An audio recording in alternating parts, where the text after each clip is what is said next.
Alrighty, party peoples of the interwebs, it is Viva Frei, former Montreal litigator turned current Florida rumbler. In my vehicle, I have taken a bit of a respite from the noises of family and love to retire to my rental vehicle to do a vlog because there has been news in the Jay-Z sexual assault civil case, which was filed. Jay-Z filed a motion to dismiss the lawsuit and a motion to force the, as of now, anonymous plaintiff to have her identity revealed to the general public. That was dismissed in a decision in which the judge, Annalisa Torres, was not all too friendly with the lawyers for Jay-Z. And in doing the research for this video and just making sure that I'm up to speed on the latest drama involving Jay-Z, P. Diddy, and this entire story, I was sitting there reading the decision. It's a short 5-pager by one Annalisa Torres, a judge, Annalisa Torres. I'm like, that name rings a bell because I've come across Judge Annalisa Torres in such other vlogs as what I refer to as the persecution of Brian Colfage for the We Build the Wall alleged fraud, which you might recall occurred several years ago. And as I'm refreshing my memory, I just go look up what happened to Brian Colfage. He is sitting in jail right now as we speak. So the prosecuting attorney out of the Southern District of New York wants to gag not only Brian Colfage, Steve Bannon, and their attorneys from talking about the case, but also third parties like myself from discussing the case. Oh, no.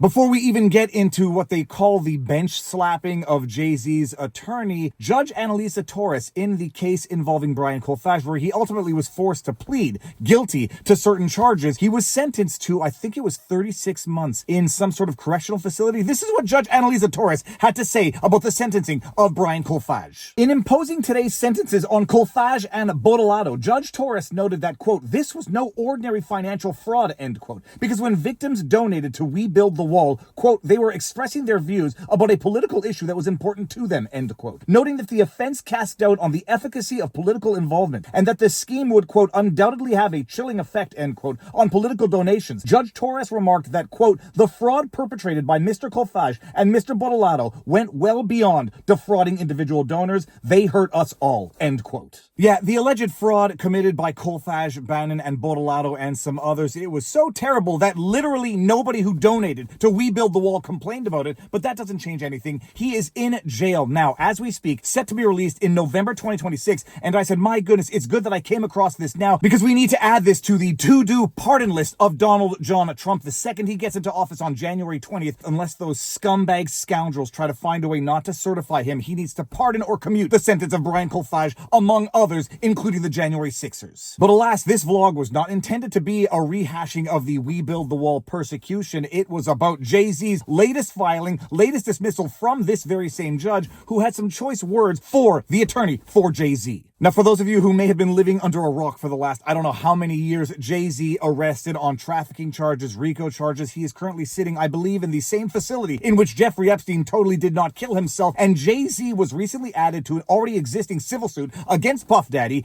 And my goodness, things have taken a turn for the scandalous involving Jay-Z now. The accusations involve certain crimes of a sexual nature of the highest order. And Jay-Z was not originally named in this lawsuit, but after quite some time, what's his name? Busby, the attorney Busby, who was defending Ken Paxton against the impeachment in Texas, an amazing attorney, felt confident that he could now add the name of Jay-Z to this existing civil suit. And Jay-Z and his attorneys do what every attorney probably should do, or at least try to do under such circumstances, seek to have the lawsuit dismissed. And they did so in addition to numerous other filings, which we will see referenced in this decision, dismissing Jay-Z's request to dismiss the lawsuit and denying Jay-Z's request to make the anonymous plaintiff public. And now let's take a brief pause from the video for a word from our sponsor. The holidays are here, peeps, which means it's also sick season. Sinus infections, strep throat, upper respiratory hacking. Everyone is traveling and passing it all around. But guess what? You don't have to deal with it this year, folks. Why? Because this little blue case is your mobile urgent care. It has ivermectin, Z-Pak, amoxicillin, and 6 other prescription medications at your fingertips. Thanks to the Wellness Company's medical emergency kit, you can tackle anything severe your body comes across without it ruining your holiday plans or winding you up in in urgent care. The kits cut through the red tape by allowing you to take control of your health versus being reactive and inconvenienced during precious family time. You don't need a gatekeeper because their medical board created a guidebook that outlines common treatments for UTIs, strep throat, bacterial infections, respiratory illnesses, and more. All it takes is filling out the digital intake form and your kit arrives to your front door in 1 to 2 weeks. Travel with peace of mind this holiday season. Order your kit now by heading over to twc.health/Viva. Promo code Viva gets you $30 off and free shipping. twc.health/Viva for $30 off and free shipping. Kits are only available to U.S. residents. And now back to the vlog. The decision has been referred to as a bench spanking, I think, or something along those lines. If it's not that term, I'm going to create that term. A spanking at the bench at the expense of Jay-Z and their attorneys. This is what Judge Annalisa Torres had to say in her decision. Plaintiff Jane Doe filed this action on October 20, 2024, alleging violation of the New York City Victims of Gender-Motivated Violence Protection Act. By order dated November 6, 2024, the court provisionally granted plaintiff's motion to proceed anonymously, explaining that defendants had yet to appear in this matter and that the balance of interest weighing for or against anonymity may shift as her suit continues. On December 8, 2024, plaintiff amended her complaint to add Sean Carter, known professionally as Jay-Z, as a defendant. Plaintiff again sought leave to proceed anonymously, but this time Carter's counsel appeared and moved to deny her motion, or in the alternative, to dismiss her amended complaint pursuant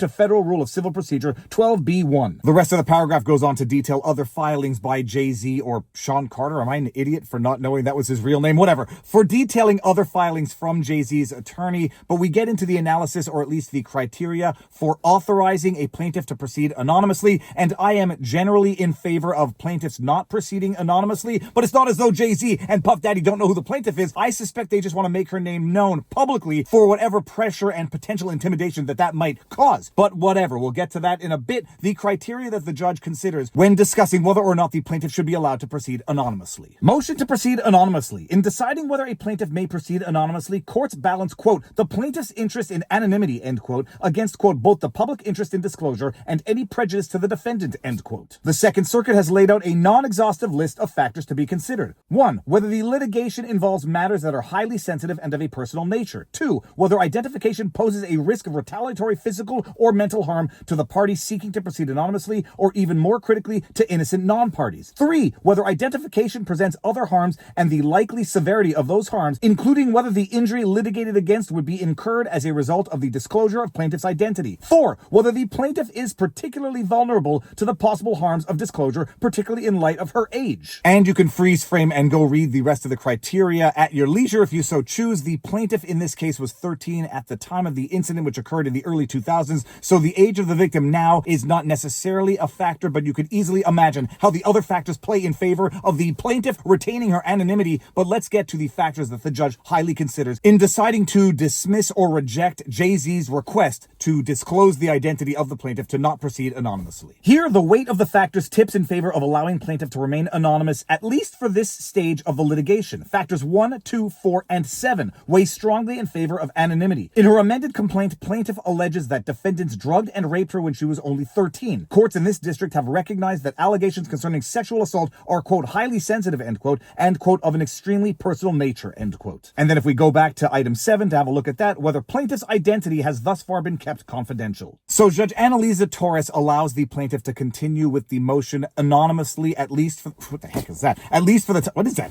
At least for the time being. But when the judge gets into dealing with the litany, as the term is being used by the judge, the litany of motions and letters filed by Jay-Z's counsel, she gives that counsel and Jay-Z a bit of a bench spanking. Remaining motions. Since Carter's attorney first appeared in this case 17 days ago, he has submitted a litany of letters and motions attempting to impugn the character of plaintiff's lawyer, many of them expounding on the purported, quote, urgency, end quote, of this case. Carter's lawyer's relentless filing of combative motions containing inflammatory language and ad hominem attacks is inappropriate, a waste of judicial resources, and a tactic unlikely to benefit his client. The court will not fast-track the judicial process merely because counsel demands it. Moreover, although Carter's attorney assails plaintiff's lawyer as having a, quote, chronic inability to follow the rules, end quote, Carter's counsel has failed to abide by this court's clear rules. Under the court's individual practices in civil cases, and with limited exceptions, quote, a pre-motion letter is required prior to the filing of any motion, end quote. Although Carter's attorney stated that he, quote, intended to file immediately a motion to strike the First Amendment complaint under Rule 12F, he did not not give plaintiff the requisite 5 business days to respond. Wait for the court to set a motion schedule or state whether any exception to the court's individual practice is applied. This is unacceptable. Counsel is hereby advised that any further motions filed in violation of the court's individual practices may be denied on that ground alone. And then in the end, Carter's motion to strike the amended complaint under Rule 12F is denied. By January 10, 2025, plaintiff shall file her response to Carter's motion for an order directing the preservation of evidence. By January 17, 2025, Carter shall file his reply, if any. So ordered. December 26, 2024, Judge Annalisa Torres. So that is the latest in the Jay-Z case. It is nice to see these disgusting scoundrel of lawyers getting spanked for violating the rules of practice, for being discourteous, for resorting to ad hominem attacks in filings just because they can. And the judge, whatever she did in the Colfage case, which I think is not necessarily judicially acceptable, she seems to have gotten it right in this case, at least for the time being. But most importantly, Donald Trump needs to pardon Colfage on day 1, January 20th, 2025.